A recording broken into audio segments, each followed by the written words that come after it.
Saúde em Revista.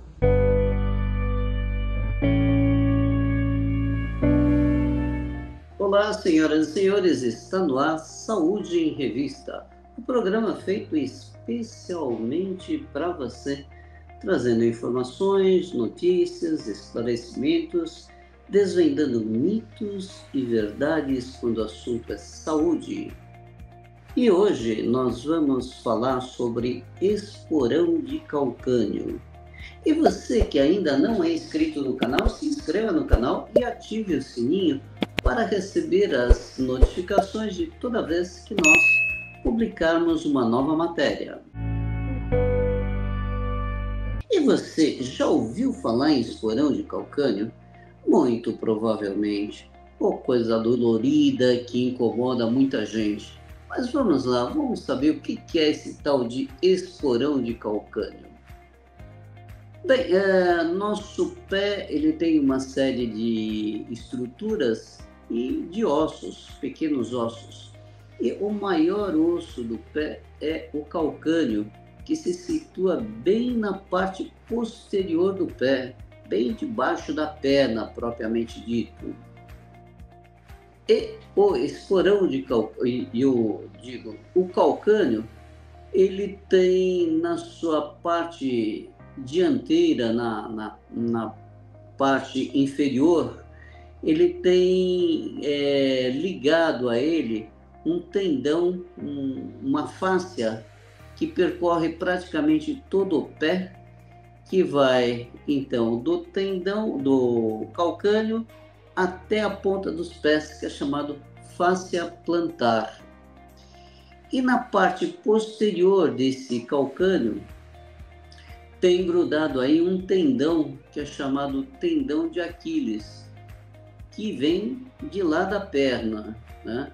Que é justamente para fazer o movimento de flexão e extensão do pé.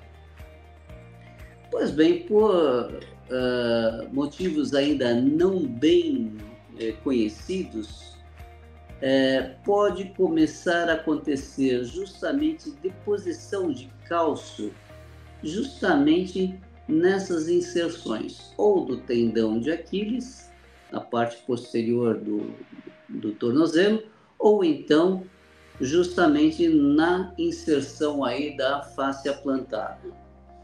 O mais comum, 90% ou mais dessa formação de calcário se dá justamente nessa inserção da fáscia plantar, formando um calo ósseo, formando um esporão mesmo, parece uma espícula, um esporão mesmo de galo nessa região. E esse esporão, então, vai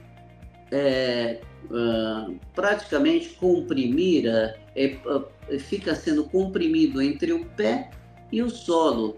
Então o indivíduo tem frequentemente dores principalmente quando ele caminha ou logo depois que ele caminha, porque essa estrutura óssea vai comprimindo aí as estruturas nervosas e musculares que tem debaixo do pé, gerando um desconforto muito grande. E alguns estudos têm demonstrado que pessoas que têm alteração da concavidade do pé têm uma maior propensão de ter aí o esporão de calcânio. Então, o que nós chamamos de pé cavo, né, que é um pé muito alto, ou então mesmo o pé plano. Aqueles indivíduos que têm o que nós chamamos de pé chato também são muito mais propensos a ter aí o esporão de calcânio. De tal forma que antigamente, até para recrutamento de determinados jovens para o serviço militar, se dizia, olha, se ele tem aí o pé chato, é bom não recrutá-lo.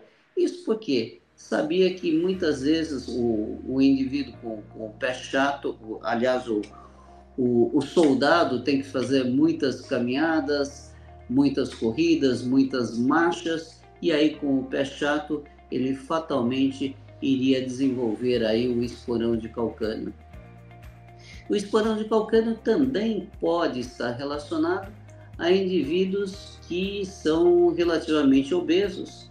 Isso faz com que haja também frequentemente traumas nessa região aí plantar e, consequentemente, pode haver aí a formação do esporão de calcânio. De um modo geral, tem muitas pessoas que têm o esporão de calcânio e não têm absolutamente nenhuma sintomatologia. Aliás, a grande maioria é assim. Só que alguns indivíduos com esporão de calcânio vão desenvolver a sintomatologia, que é uma sintomatologia extremamente dolorosa. Basicamente, o tratamento para o esporão de calcânio é o uso de anti-inflamatórios. Existem também tratamentos a nível de acupuntura, fisioterapia e alguns movimentos que podem ser feitos no sentido de elastecer aí um pouco aí a face plantar, com isso reduzindo a sintomatologia do esporão de calcânio.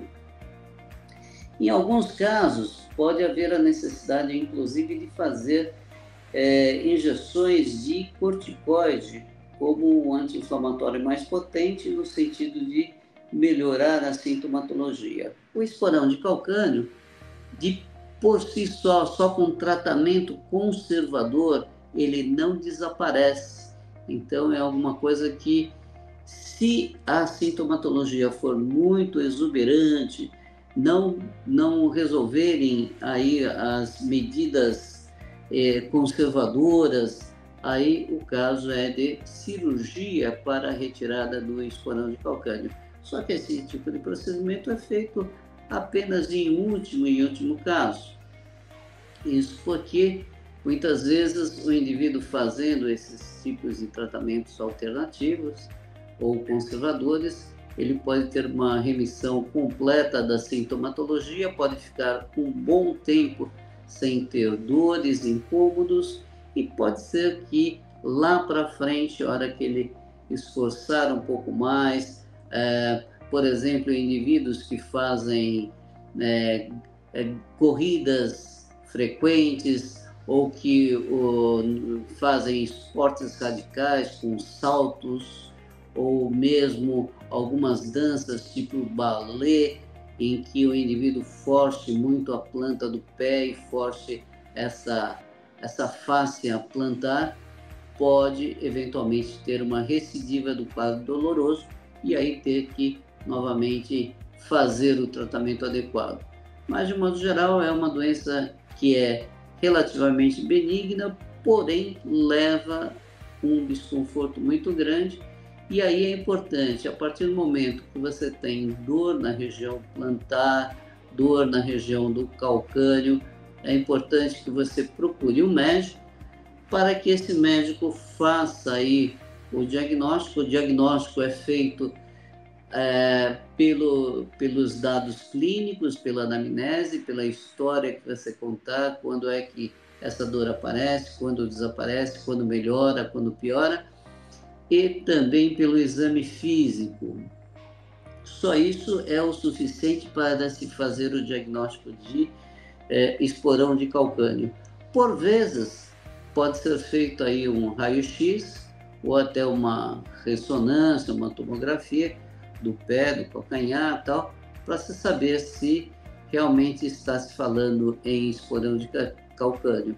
Até porque existem outras condições que também podem levar dor na região do calcanhar e não serem necessariamente um esporão de calcânio, mas, por exemplo, indivíduos que tenham microfraturas aí no calcanhar, microfraturas por estresse ou por uma osteopenia, pode também cursar com dor nessa região e não necessariamente ser esporão de calcânio.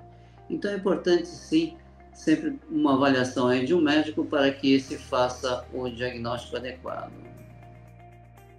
Bem, agora que você já conhece o esporão de calcânio, a próxima semana estarei aqui trazendo mais um assunto interessante sobre sua saúde.